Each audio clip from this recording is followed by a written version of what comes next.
If you want to test a young man and ascertain whether nature made him for a king or a subject, give him $1,000 and see what he will do with it.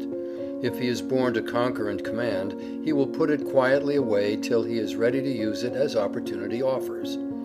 If he is born to serve, he will immediately begin to spend it in gratifying his ruling propensity. Parton. The man who builds and lacks wherewith to pay provides a home from which to run away. Young. Buy what thou hast no need of, and ere long thou shalt sell thy necessaries. For age and want save while you may. No morning sun lasts a whole day. Franklin. Whatever be your talents, whatever be your prospects, never speculate away on a chance of a palace that which you might need as a provision against the workhouse. Bulwer. What do you do with all these books? Oh, that library is my one cigar a day, was the response. What do you mean? Mean, just this. When you bothered me about being a man and learning to smoke, I'd just been reading about a young fellow who bought books with money that others would have spent in smoke, and I thought I'd try and do the same. You remember, I said I should allow myself one cigar a day. Yes. Well, I never smoked. I just put by the price of a 5-cent cigar every day, and as the money accumulated, I bought books, the books you see there. Do you mean to say that those books cost no more than that? Why, there are $1 worth of them. Yes, I know there are. I had 6 years more of my apprenticeship to serve when you persuaded me to be a man.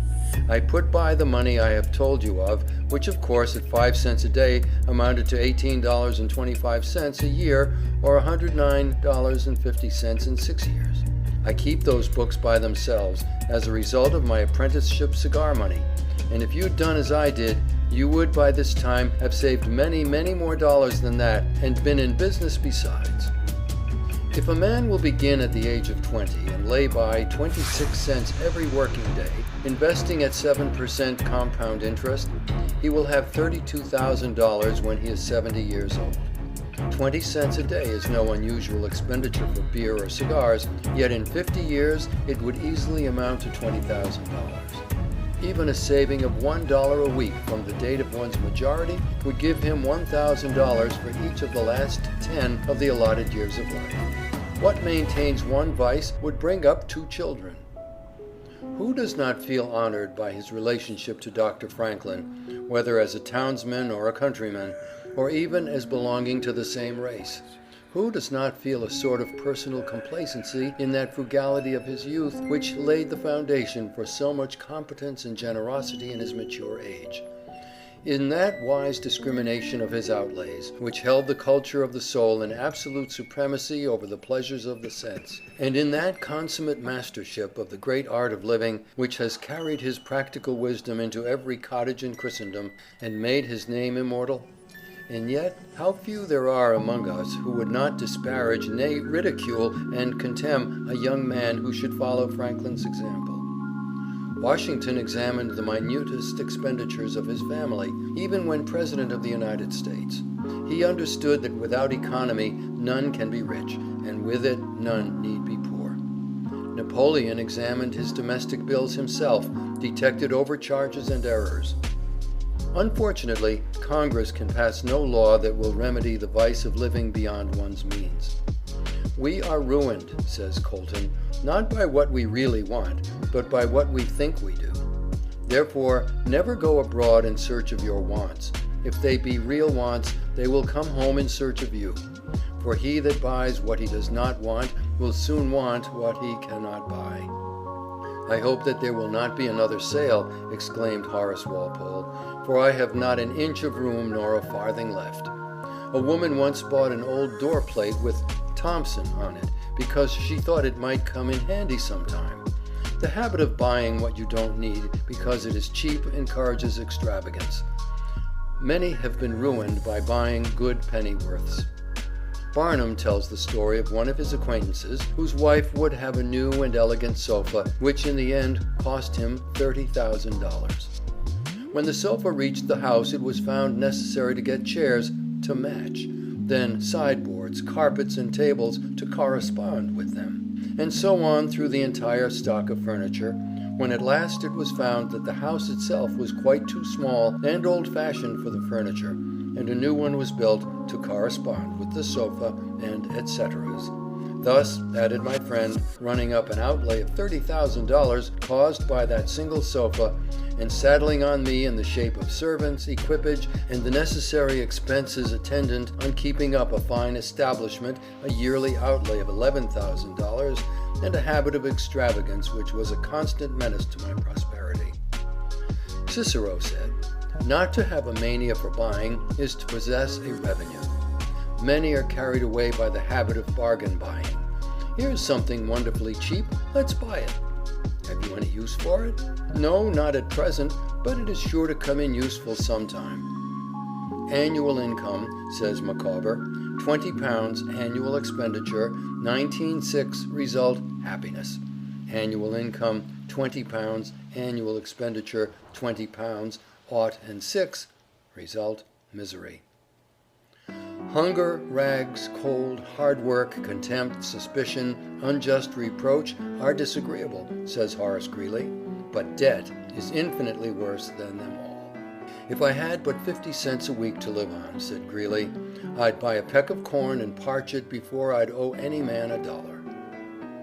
To find out uses for the persons or things which are now wasted in life is to be the glorious work of the men of the next generation, and that which will contribute most to their enrichment. Economizing in spots or by freaks is no economy at all. It must be done by management. Let us learn the meaning of economy. Economy is a high, humane office, a sacrament when its aim is great. When it is the prudence of simple tastes, when it is practiced for freedom or love or devotion. Much of the economy we see in houses is of a base origin, and is best kept out of sight. Parched corn eaten today, that I may have roast fowl for my dinner on Sunday, is a baseness, but parched corn and a house with one apartment, that I may be free of all perturbations, that I may be serene and docile to what the mind shall speak, and girt and road ready for the lowest mission of knowledge or goodwill, is frugality for gods and heroes. Like many other boys, P.T. Barnum picked up pennies driving oxen for his father, but unlike many other boys, he would invest these earnings in knickknacks which he would sell to others on every holiday, thus increasing his pennies to dollars. The eccentric John Randolph once sprang from his seat in the House of Representatives and exclaimed in his piercing voice, "Mr. Speaker, I have found it!" And then, in the stillness which followed this strange outburst, he added, "I have found the philosopher's stone. It is pay as you go." In France, all classes, the men as well as the women, study the economy of cookery and practice it. And there, as many travelers affirm, the people live at 1/3 the expense of Englishmen or Americans. There they know how to make savory messes out of remnants that others would throw away. There they cook no more for each day than is required for that day. With them, the art ranks with the fine arts, and a great cook is as much honored and respected as a sculptor or a painter. The consequence is, as ex-Secretary McCulloch thinks, a French village of 1,000 inhabitants could be supported luxuriously on the waste of one of our large American hotels, and he believes that the entire population of France would be supported on the food which is literally wasted in the United States. Professor Bloch, who resided for some years in the United States, remarks pathetically that here, where the markets rival the best markets of Europe, it is really a pity to live as many do. There are thousands of families in moderately good circumstances who have never eaten a loaf of really good bread, nor tasted a well-cooked steak, nor sat down to a properly prepared meal. There are many who think that economy consists in saving cheese parings and candle ends, in cutting off 2 pence from the laundress bill, and doing all sorts of little, mean, dirty things. Economy is not meanness. The misfortune is also that this class of persons let their economy apply only in one direction. They fancy that they are so wonderfully economical in saving a halfpenny, where they ought to spend 2 pence, that they think they can afford to squander in other directions. Punch, in speaking of this one idea class of people, says, "They are like a man who bought a penny herring for his family's dinner, and then hired a coach and four to take it home. I never knew a man to succeed by practicing this kind of economy. True economy consists in always making the income exceed the outgo. Wear the old clothes a little longer, if necessary. Dispense with the new pair of gloves, live on plainer food if need be, so that under all circumstances, unless some unforeseen accident occurs, there will be a margin in favor of the income. A penny here and a dollar there placed at interest go on accumulating, and in this way the desired result is obtained.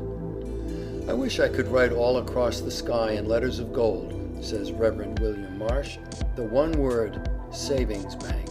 Boston savings banks have $130 million on deposit, mostly saved in driblets. Josiah Quincy used to say that the servant girls built most of the palaces on Beacon Street. Nature uses a grinding economy, says Emerson, working up all that is wasted today into tomorrow's creation, not a superfluous grain of sand for all the ostentation she makes of expense and public works. She flung us out in her plenty, but we cannot shed a hair or a paring of a nail, but instantly she snatches at the shred and appropriates it to her general stock. Last summer's flowers and foliage decayed in autumn, only to enrich the earth this year for other forms of beauty.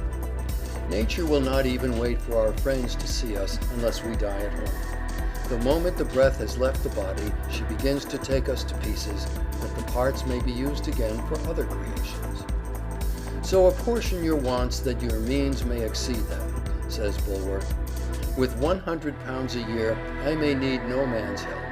I may at least have my crust of bread and liberty. But with £5,000 a year, I may dread a ring at my bell. I may have my tyrannical master and servants whose wages I cannot pay. My exile may be at the fiat of the first long-suffering man who enters a judgment against me. For the flesh that lies nearest my heart, some Shylock may be dusting his scales and whetting his knife. Every man is needy who spends more than he has. No man is needy who spends less. I may so ill manage that with £5,000 a year I purchase the worst evils of poverty, terror and shame. I may so well manage my money that with £100 a year I purchase the best blessings of wealth, safety and respect.